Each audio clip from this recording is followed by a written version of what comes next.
In our first story, Antigraft campaigner Adam Sinano has observed that the endorsement of Kesi Ejabing by the Appointments Committee for approval as Special Prosecutor following his vetting on Thursday is well-deserved. Contrary to perceptions that the nominee was too young and perhaps a weakling to occupy the office of Special Prosecutor, deserted by his predecessor, Mr. Martin Amidu, Mr. Ejabing seems to have impressed the committee, and some persons were unsure about his capabilities. Committee Chair Jose Wusu was the first to disclose the satisfaction of members of the committee soon after they vetted him.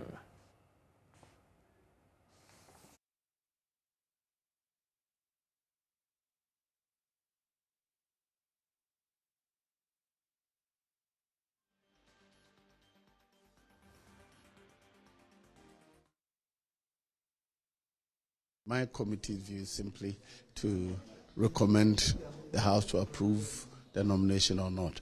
As to how other people value or view his answers, I'd rather leave it to them. I just stay within the rules and just make recommendations to the House. We know you met in camera soon after. Has he been recommended by the committee for the necessary approval? Yes, the committee unanimously agreed to recommend him to the House for approval.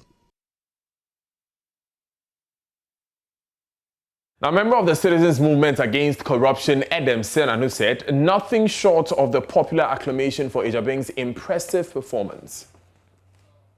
The status of the office in terms of logistics, in terms of human resource, in terms of the cases that the previous SP has picked up, are they in preliminary investigations? Are they prosecuting?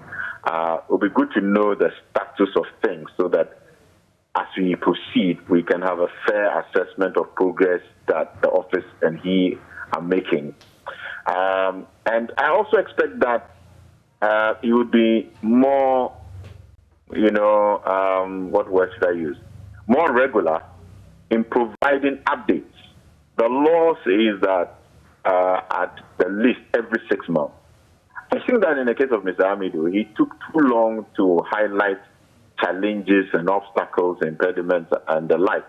And that if he had been more regularly and more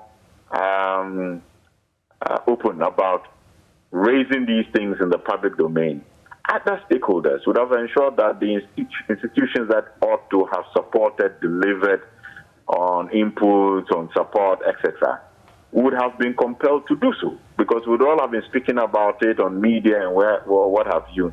And if there was no justification for any of the impediments, we would have called them to order. Learning from Martin's experience, it should not be that he, the special prosecutor, is attempting to resolve these by himself and keeping it to his chest when there are difficulties. What should happen is that this is a collective effort. Let your stakeholders be aware of the circumstances that you are confronted with. Let us brainstorm together, create the platforms where people can work with you to get a result, and you are more likely to go further. I mean, one of our African proverbs says that if you want to go fast, go alone. But if you want to go fast, go with other people. That is what I'm recommending.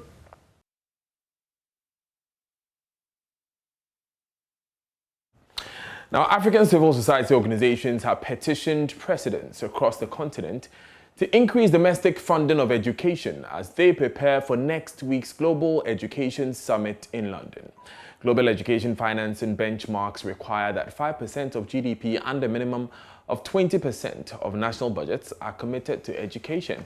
But Ghana allocated just 13.6 billion Ghana cedis last year, which represents 16% of the total national budget. The coalition led by Africa Education Watch wants President Akufo-Addo and his counterparts across the continent to commit to increased allocations to the sector. Let's take a look at the project petition as you have on your screen, and it reads, as you are no doubt aware, the Global Education Summit's financing GPE 2021 to 2025, co-hosted by UK Prime Minister Boris Johnson and President Uhuru Kenyatta of Kenya, will take place on the 28th and and 29th of July 2021. A key moment for the global community to come together and support quality education for all children. This event will see critical decisions being made regarding the financing of education worldwide. Let's go to some of the recommendations. It says that we would like, and this is a call to the minister, it says that we would like you to liaise with the President Kofi to ensure the endorsement of the political statements by the government of Ghana as soon as possible to show Ghana's commitments to addressing the issues outlined in the statement. Also, make ambitious and measurable commitments to education financing at the Global Education Summit. These may include committing to safeguarding education expenditure to pre-COVID levels, increasing domestic financing of education towards the 20% global benchmark and beyond, establish and implement policies to ensure that no child is left behind, ensure the efficient and equitable use of resources, and a number of others. It's also said it's critical that education is prioritized in public expenditure, enabled by the freed up funds and new liquidity from debt relief initiatives and the new allocation of special drawing rights when secured. Also, commits to actions aimed at increasing domestic tax revenues in progressive ways. That's the broad points there. Let's speak a bit further with the Executive Director for Africa Education Watch, Kofi Asari, for more on this. Mr. Asari, you just presented this petition to the President. What exactly is prompting this push for increased local funding?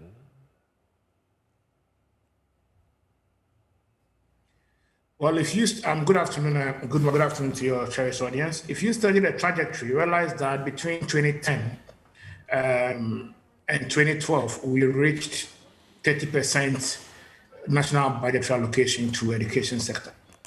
And we're doing about 6% of GDP. Since 2012, the contribution of the national budget to education and of GDP to education has been on a decline. To the extent that as we speak, we are doing only 14% per the 2021 budget. We acknowledge that there are challenges due to COVID. And that is why this summit is very important, because the Global Partnership for Education is rallying world leaders to commit to at least maintaining education financial level at pre-COVID levels, so that the increasing number of out-of-school children are not left to wallow, but rather have an opportunity to re-enter and complete school. Don't forget that in Ghana, about 400,000 children of primary school going are still not in school due to, among others, lack of funds. And so that is why this this summit is important. And for that matter, our call onto the President and the Minister of Education to commit up to 20% of the national budget and 5% of GDP to education is very, very necessary. Now, Ms. Asari, it's interesting you mentioned this, because with the introduction of free SHS, the government will argue that the commitment of this administration to education has increased over the years. Well, that's the matrix. You know, that's the issue many people don't get. Even though there has been a nominal increase in the quantum of money invested in education, even though we are committing 15 billion cedis this year, compared to, let's say, 9 or 8 billion cedis in 2012, okay? The percentage of the national budget expenditure or allocation going into education is reducing. Don't forget that the economy is expanding. GDP has more than doubled over the past 10 years. And so you expect that in terms of the quantum, definitely the nominal value of funds allocated for education is going to increase. But percentage-wise, if GDP increases, it means that the percentage contribution to education by way of GDP and national budget must be stable. It must still remain at least 20% for budgets and then at least 5% for GDP. All we are experiencing is that GDP has more than doubled, but contribution from national budget to education has reduced from 30% to less than half, about 14% in 2021. While that of the GDP has reduced from 6% in 2010 to about 4% presently. So until we are able to sustain the levels benchmarked by all countries, including governments, including Ghana government, to be the level that is required to sufficiently provide quality education for all, You only have free senior high school benefiting from adequate resources, whilst TVETs and other aspects of our educational system, including basic education, will suffer because of the financing gap between what ought to be given to education and what is currently being received by the sector. Now, Mr. Asari, we understand that you've acknowledged the COVID-19 pandemic, but we should also look beyond that to the financial sector crisis which Ghana faced, which cost us a lot of money. Before that, there was the energy crisis, which was before that preceded by the shortfall in oil prices. So it looks like our economy has withstood shock after shock after shock, which all goes to our national kitty. How can we afford this expenditure? Exactly. The whole world is going through an austerity because of COVID. Revenue projections or revenue inflows has reduced, and government are resorting to loans and other ways of mobilizing cash domestically. It is agreed.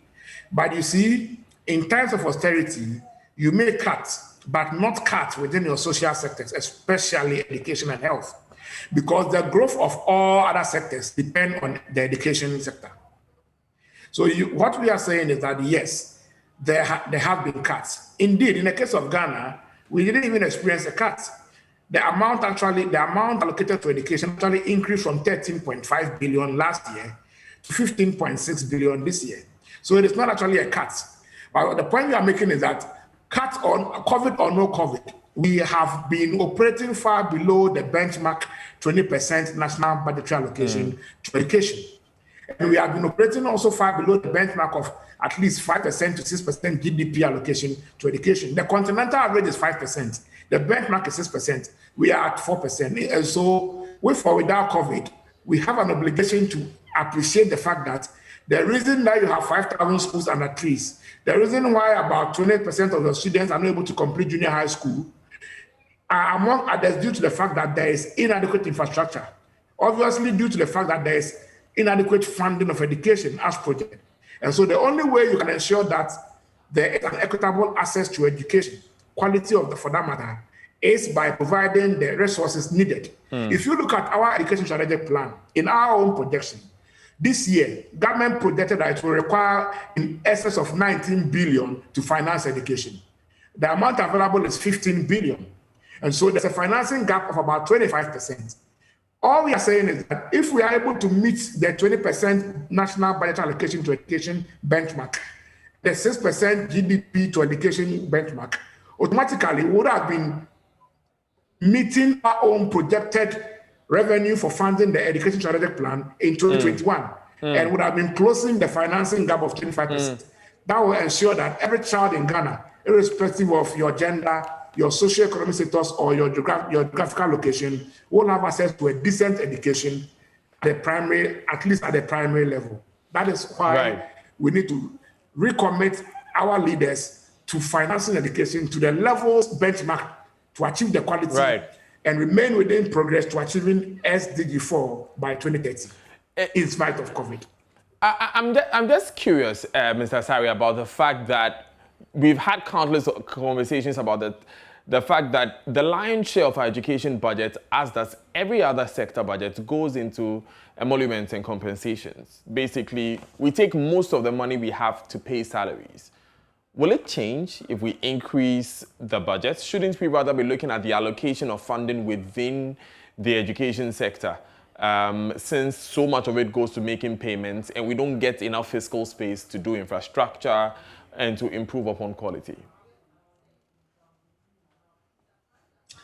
The personal emolument line, which accounts for salaries, is an inelastic line.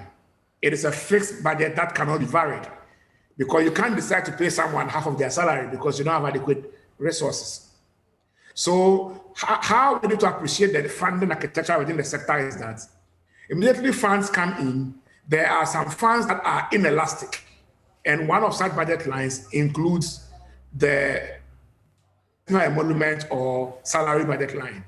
So if you add more and more resources, you may not be, or you will not be varying the budget lines for salary, because it's already inelastic and already fully funded.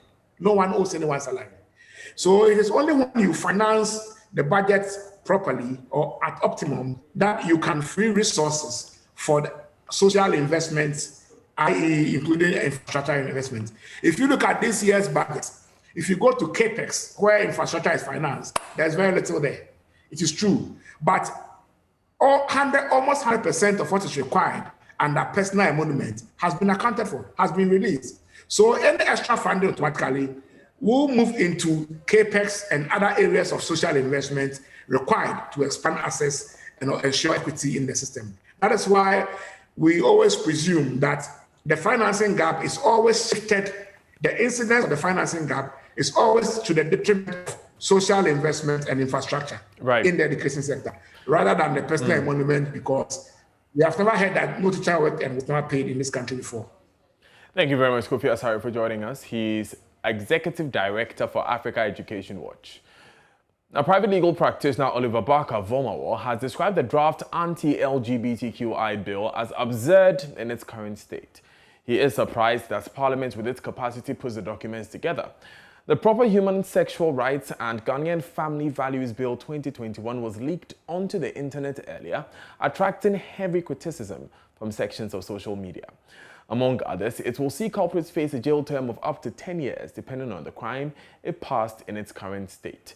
Individuals of the same sex who engage in sexual intercourse are liable on summary conviction to a fine of not less than 750 penalty units and not more than 5,000 penalty units, or to a term of imprisonment of not less than 3 years and not more than 5 years, or both.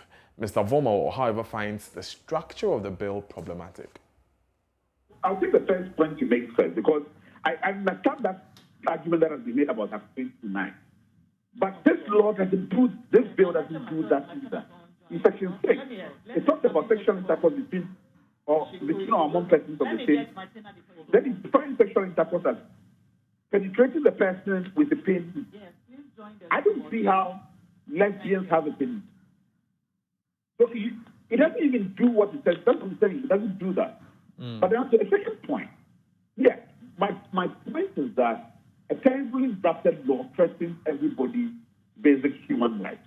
Because it is going on and imposing duty on everybody that says, if you see somebody who is a cross-dresser, if I walk into any office space and I see a person who is wearing, a lady who is wearing a suit and pants, trousers, which people associate with the male gender, I have come under a duty to go and report them to the police. Well, that's one of the things the criminalizes as well. But I think this is, it goes on, that's what I'm saying, that it goes to such absurd level that you don't really know what it's seeking to do. And it goes way beyond trying to criminalize sexual activities between persons of the same sex. This is what I'm talking about. Okay. Finally, before we wrap up, there's another part where you talk about farmers and hens without being too graphic, because this is television.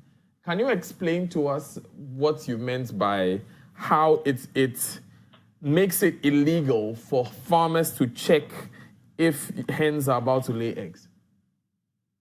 So, one of the when I grew up as a young kid, my parents raised hens. Chicken. I think a lot of Ghanaian homes too. And one of the ways in which you check whether a hen is about to lay an egg is when you use your finger. Now, by the way in which this law is drafted, that practice of checking whether a hen is about to lay eggs even is criminalized. So this is where I'm coming from when I say that when you take the whole of and you go by clause, that it is all the things which is said in there are so terribly put together that even something like an activity where you're checking whether a hen is coming to lay an egg falls under the law and has been made a crime. And that's what I mean there. Right. Oliver Baah Vomo, let me finally end by asking, should LGBTQI activities be made illegal in Ghana?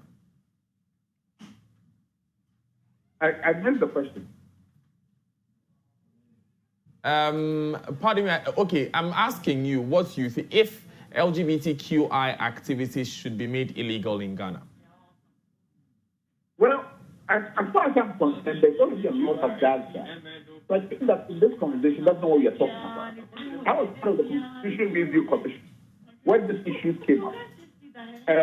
In our recommendation, we said that the Supreme Court should intervene on them. So I think my position still pertains, and it's still my view on the issue. Because one of the things we've noted in that Constitutional Review Commission's report is the difficulty in that conversation. There has to be a clearer legal position. Now, I see that Parliament is taking the initiative through some of its MPs, but I don't think that they have brought clarity to the question. Because it even goes beyond that question you said asked. It goes to say that it creates a situation whereby once the bill is passed, it can never be amended because the act of standing up by any member of Parliament to say that amendments need to be introduced, either to repeal it, would be criminal. Because when you go under the clause, one of the clauses puts a duty on members of Parliament, the judiciary, and all other bodies to promote this and make advocacy or anything said against the law is a crime. So it's just really impossible to even amend it. So I don't think it goes way beyond the scope of LGBTQI sexual relations to deal with even questions of advocacy or not even advocacy, even discussing this law. And having a critical view of the law becomes a crime. You have to praise the law about committing a crime. Right, you're live on Joy News today with me, Daniel Dazna. The Ghana Police Service has begun increasing the number of its force with the deployment of new recruits to the various regions across the country. The move is to, among others, boost police visibility in the country and help in the combat of crime. Central Regional Police Commander DCOP Habiba Chumesi Sapong at a ceremony to deploy the 149 new recruits to the duty post in the Central Region assured residents in the region to feel secured because the police are on top of their game. Richard Kojonyako has more. Kaswa was a hotbed of security issues, and the police in the region responded to the situation by putting in measures. The region has now received new recruits and has deployed them to the various districts after days of orientation and tour of major tourism destinations in the region. Central Regional Police Commander DCOP Habiba Chumesi Sapon says the police administration would continue to increase their numbers to ensure proper visibility, which would translate into crime fighting. Because of the Kaswa incident and so many things that happened, we developed some strategies which we've been taking you through. We push more men or more personnel to Kaswa to make sure we increase our patrols, the snap check. We also did tent city, which is also helping very, very, because police is more visible there. But with thanks to the Inspector General of Police, with the arrival of these new vibrant recruits, we are going to send more there. And very soon you'll see a lot more policemen and women in Kaswa, making sure the wonderful people of Kaswa will be safe so that everybody can go about his or her business without fear or favor. I also encourage members of the public to continue to support us by sharing information about crime, information that will help us prevent crime and also help us unravel crime. Central Regional Minister Justina Marigodasan urged the police recruits to exhibit professionalism in their line of work. I told them to show professionalism on what they are going to do out there, especially not to avail themselves for any individual to use them for their parochial interest. They should be professional in discharge of their duties and to help protect lives and properties. For Regional Coordinating Council, we have assured them of our support to them, and we will make sure we do that for them. We are going to work together. I am happy they are in my region, and we need to do everything to protect them, to be comfortable as they are also discharging their duties. The recruits were dispatched to the various districts after undergoing educational, professional and practical training sessions to add to what they have already learned at the training school. Reporting for Joy News, Richard Kwejenyakon, Cape Coast. Still on security, the police in the Greater Accra region are on a manhunt for 3 suspects who were involved in the killing of a 34-year-old man at Tantra Hill Thursday morning. The deceased, Stephen Akowa, a gym instructor, was shot in his apartment at around 1 a.m. A woman who was with him at the time was, however, spared, while other tenants in the house were attacked and robbed of their belongings. My colleague Manuel Kranting has been at the area all morning and joins us with more. Manuel, what's the general mood in the house and the area in general? Well, Daniel,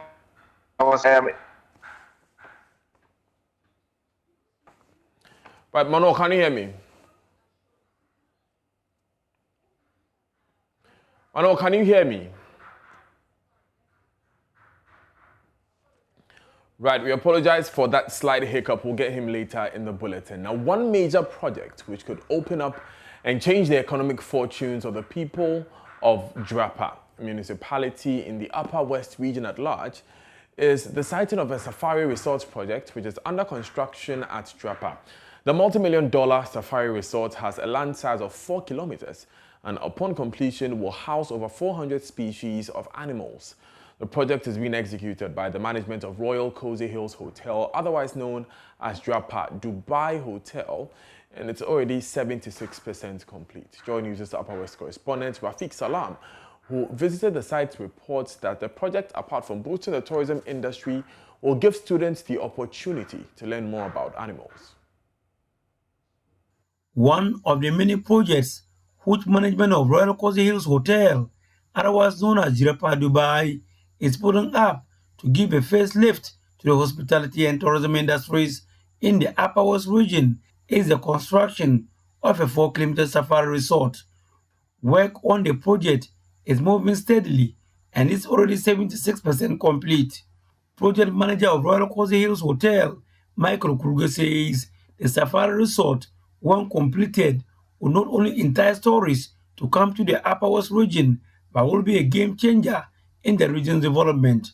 Within the safari in itself, you can see we have this artificial lake here, which created an island with an open restaurant where we expect guests to have a feel of nature's environment. In addition to this area, we have fishes in there available for fishing activities, aqua activities. Also, in the, going forward on this project, we have some aqua games that we want to introduce on this, like the jet skiing and whatnot. So yes, the safari aspect is also ongoing, and from what we can all see, we are done about 76% of this project when it comes to safari aspect alone. We are expecting the last batch of animals to be arriving within this quarter, and by the end of this year, that's by the last quarter, we should have a full commissioning on the safari aspect of this project as well. Several animal species have already been brought to the safari resort, which is still under construction. Some caged and others allowed to move freely, but within the 4 kilometers length fence range. Notable among them are the zebras, ostriches, kangaroos, tortoises, and antelopes. Others are gorillas, peacocks, geese, and ponies. Dams have also been constructed to keep aquatic animals and also serve the drinking needs of other animals. 41-year-old Marcel Peter Tournier, since age 5, had love for animals and manages the safari resort. I've been working with animals since I was about 5 years old, and I've worked right the way through with snakes all the way to birds, to predators. I've trained animals. I do a lot of movie work with lions, hyenas, wild dogs, cheetahs, stuff like that. I specialize in breeding cheetahs, so I love working with a variety of different animals. And animals are straightforward. They tell you to your face whether they like you or not, so you know exactly where your playing field is with them. He said some of the animals that will be brought to the safari resort will not only be the best, but the first time seen in either Ghanaian or West African soil. He said by the time the safari resort is open to the public at the end of the year, you'll have about 400 different species of animals there. Well, very simple. The animals are here for a few reasons: for breeding and education, and to attract tourists, to get people in. They can have a nice close look at some of the animals, some of the species that we're bringing in. It's going to be first for Ghana, and we're busy working on a few surprises. We're seeing if we can try and bring those in. That will also be the first for Ghana. So yeah, keep posted. I'm just coming out from one of 4 night houses constructed for the lions that will be kept at this safari. This is the place that has been first inspected by the Wildlife Division of the Forestry Commission. Marcel Tournier explained how they will manage the 4 lions they intend to bring to the safari resort. Behind me here, This is the night house facilities. It's divided into 4. So we can split the lions up if we have to. The lions have access to these night houses every single day and every single night. Doors will always be open unless we're inside cleaning. When we're inside cleaning, we train them to come in, we close the doors, and we can safely go in and clean. So the enclosure itself is divided into 2. So if we've got any babies, the male can be split one side, and the female can go out with the babies. And then what we do is when we introduce the females, when we introduce females to the babies, we introduce one at a time. We let them bond with the babies, and when they're ready, we let the male out. And we introduce him to the babies. Otherwise, if it happens too quickly, it can get quite nasty. Apart from this project, boosting the tourism industry in the Upper West region, it also gives opportunity to students to come around to learn more about animals right here. By the time, within the next 5 years, we will have the zoo section operational, which will have a variety of different monkey species, all the way through to maras and wallabies and birds and tortoises. And then I want to start introducing a reptiles section also. We can have showcase some of the snakes that we get here in Ghana. Yeah, and then bringing in more of the predator species, wild dogs, hyenas, cheetahs. We're going to set up a cheetah breeding program, which will also be one of the firsts for West Africa and Central Africa. Quite a few different things, quite a few different projects in place. Despite the huge potential benefit that the region stands to gain from the completion of the safari project and other tourist sites in the region, most tourists and holiday makers are reluctant to come to the region due to the unavailability of commercial flight operations. It is the hope of players in the tourism industry that the dismantling of the 44 masts, which flight operator says is sited on the flight path, will enable commercial flights to resume operations in the region. When that is done, the tourism industry will be well patronized, leading to the total development of the Upper West region. Reporting for J News, Rafiq Salam, Baah. And I can't wait to visit the new safari resort coming up in Jurapa. Be my guest there soon. You're live on Joy News today. Up next is Business with Daryl Carl.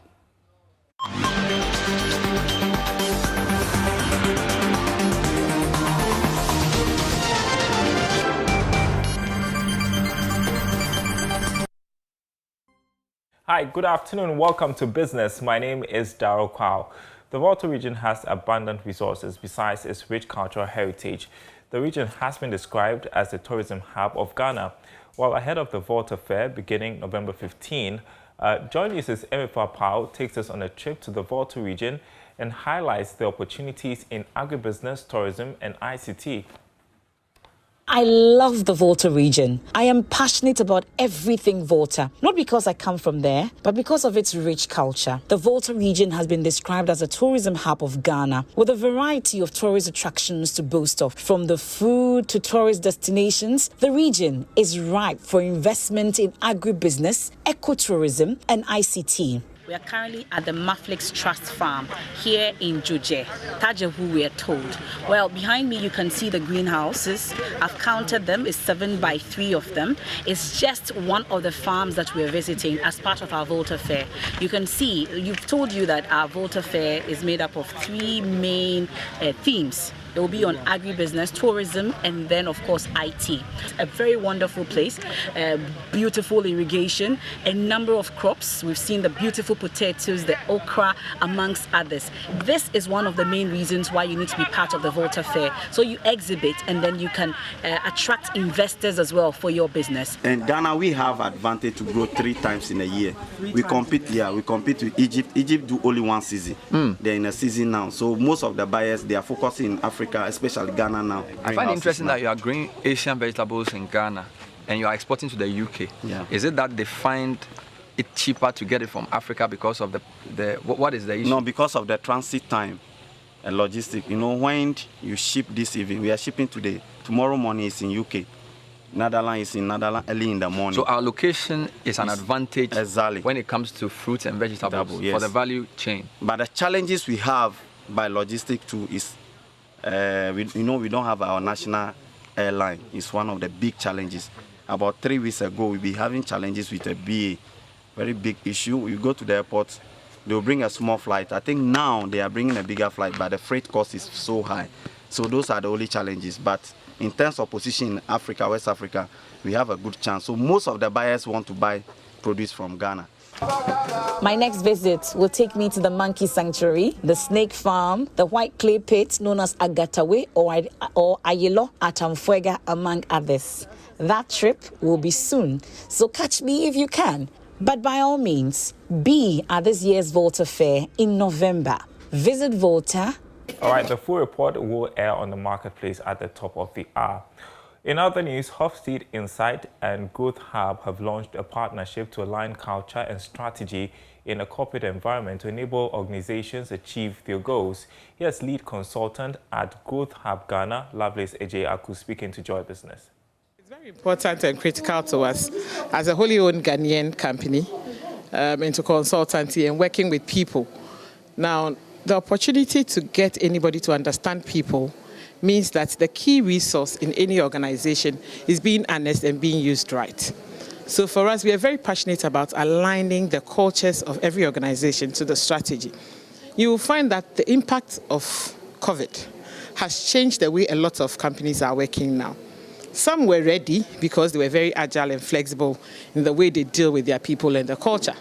Others found it very, very difficult because even their employees did not even have laptops or even didn't have any technological background to communicate.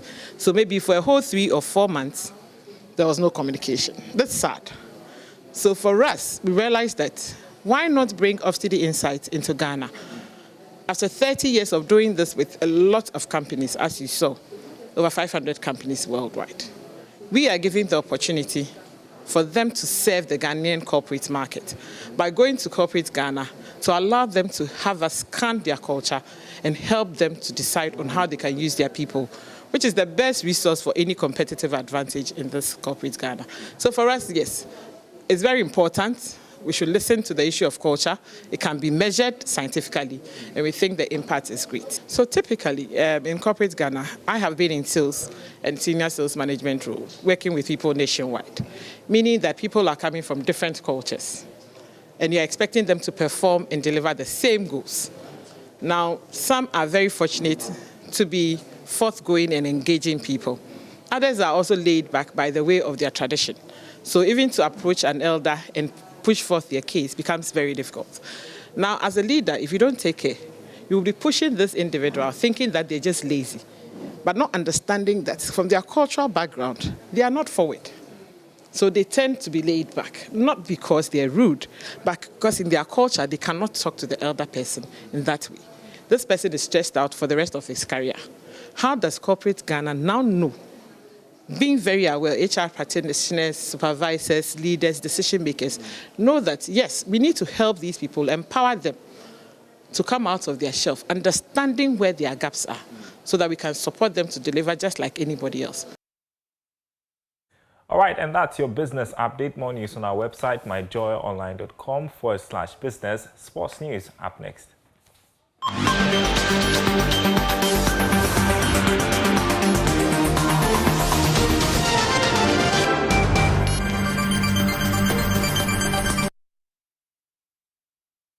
Thanks for staying with us. Hans Mensando here with the sports. Now, new president of the Ghana Boxing Authority, Abraham Kotei-Nikwe, wants to have an inclusive team with heavy focus on the youth. Nikwe will lead Ghana Boxing as its president for the next 4 years.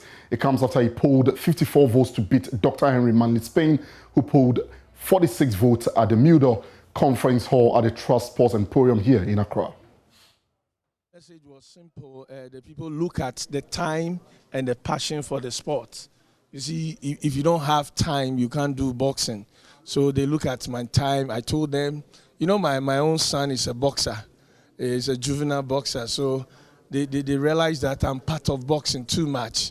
So if they look at my passion and the time I have for them, you know, it convinced them. And I also brought a lot of things on board. You know, I'm supposed to come to your show, and I'll come this time.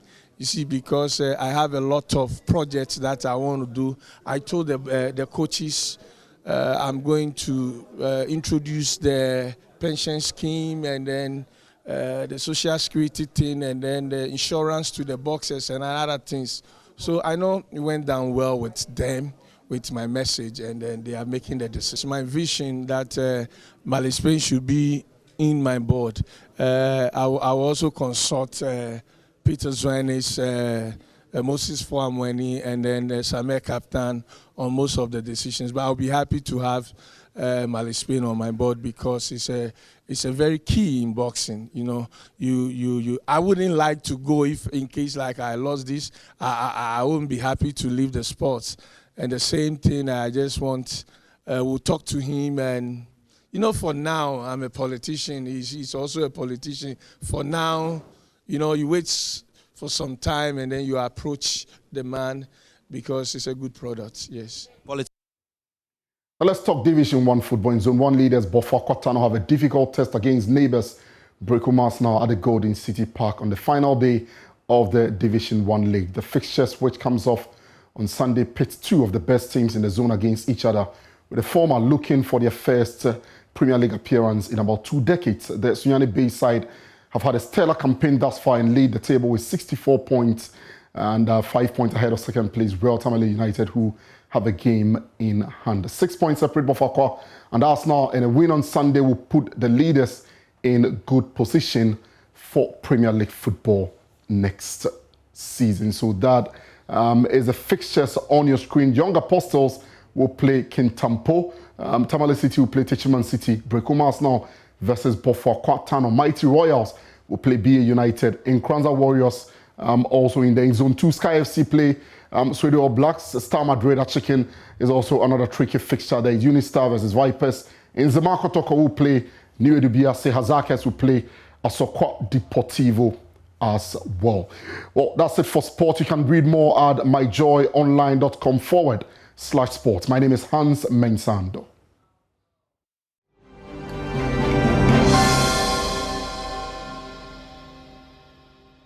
Good afternoon, welcome to Showbiz here on Joy News. Now, multiple award-winning Ghanaian gospel artist Joe Mettle has released his 6th album, The Experience. Speaking in an interview with Joy News, Joe is positive that his 13-track masterpiece will be nothing but a blessing to many.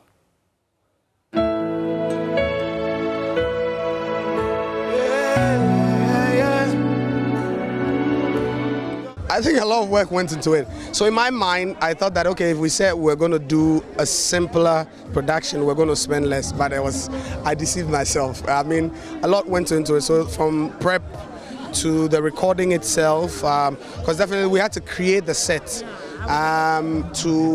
overdubs, to mixing, to mastering, to everything. A lot went into it, but I would... Yeah, it was live. It was live, and I would say that it's been worth every energy and every effort that we've put in it. I am so grateful to God for what came out of all the work. That a lot of work went into it, but we're grateful to God that it came out great. The album is super, and I'm excited to be here. And the fact that he says that this is my gift, my love gift. Anything that has love back in it is very great. So congratulations. I listened to I think about 4 of the songs. So far, what do you make of the experience? Beautiful experience. It's amazing. I like the worship. I really like the Ga indigenous ones. Very beautiful. Sounds pretty nice. From great mixing, great mastering. My husband doesn't understand Ga at all, but he was able to listen to Yobuami, and he said, "Oh, hima, stellar production, amazing. I just love every effort they put in. I love the concept, the music. My favorite, the Yobuami one. And I mean, it's just an amazing product. Now, Ghanaian High Commissioner to UK, Papa Owusu Ankoma, has urged entertainers to promote and project the Ghanaian culture wherever they find themselves. He spoke when a delegation of this year's Ghana Party in the Park paid a courtesy call on him in the UK. Well, since 2017, this is the first time that we've had such an assembly of persons in connection with Ghana in the park. And I believe it means that this year's event will be an event with a difference.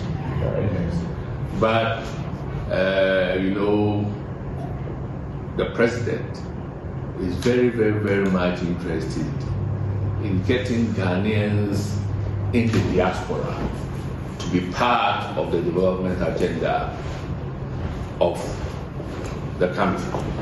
And identity is key. Right? And I say that, look, when you come to the UK, one may as well say that it's now the 17th region in Ghana, because you have so many Ghanaians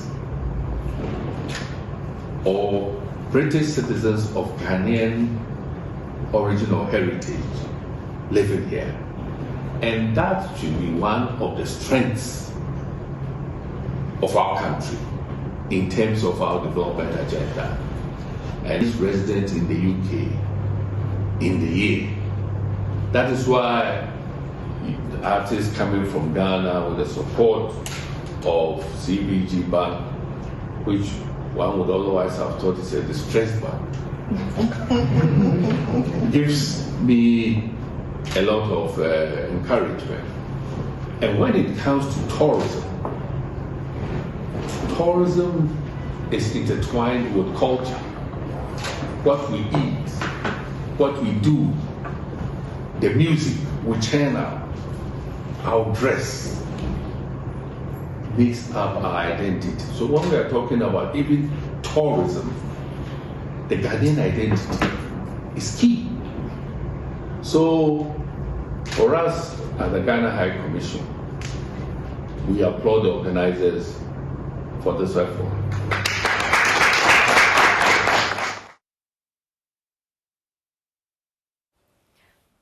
All right, on that note, Daniel, that'll be all for showbiz. But remember that the Ghana party in the park is happening tomorrow in the UK at. That means, Becky, we have 24 hours, 24 hours to make go. it. Doreen Avio will be on standby to give us everything that we need to hear. Okay. It's good today is Friday and letting me know on Friday. Yeah, so you I'm make heading time. down to Circle to get a car. I'm sure that I'll reach the UK by tonight. Yes, please. And then tomorrow we'll be partying in You the can park. even use a boboya, it's fine. No, it's fine. Thank you very much, Becky, for bringing us showbiz. Anytime. That ends this bulletin of Joy News today. My name is Daniel Dazna. Up next is the Marketplace. For more news, log on to myjoyonline.com. Enjoy the weekend. Bye.